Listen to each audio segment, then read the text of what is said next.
Masa anak-anak tidur, dia buat duit. Bukan main phone kosong-kosong.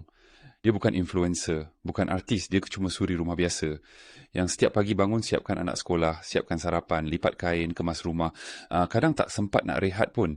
Tapi satu hari dia termenung, bil makin tinggi, barang dapur makin mahal, anak makin besar, belanja makin banyak, suami pun dah mula muram, pendapatan makin sempit.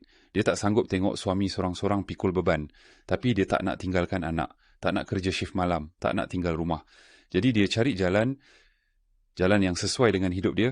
Lepas cari, tanya dan belajar, dia jumpa satu peluang yang boleh buat dari rumah. Tak perlu tinggal dapur, tak perlu tinggal anak, tak perlu abaikan tanggungjawab. Cuma perlukan phone, internet dan kesungguhan. Dia join satu team yang guide step by step. Dari tak tahu apa-apa pasal insurans sampai boleh close case sendiri. Dari malu nak bercakap sampai berani consult customer. Dari tak ada income sendiri sampai boleh hulur duit belanja dekat suami tiap bulan. Semua dia buat masa anak tidur. Masa ada masa lapang. Masa tengah tunggu mesin basuh habis pusing. Semua online. Semuanya ikut masa sendiri. Dia bukan jadi kaya dalam semalam, tapi dia tak mula rasa tenang. Sebab dia tahu sekarang dia pun boleh bantu keluarga. Dia bukan beban. Dia penyumbang. Dia inspirasi. Sekarang makin ramai suri rumah yang bangkit. Bukan sebab terpaksa, tapi sebab mereka sedar potensi diri.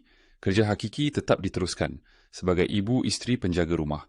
Tapi dalam masa sama, mereka cipta ruang untuk jadi lebih berdikari. Kalau mereka boleh, apa beza kita? Jom seksi kami buat passive income. Klik link di bawah.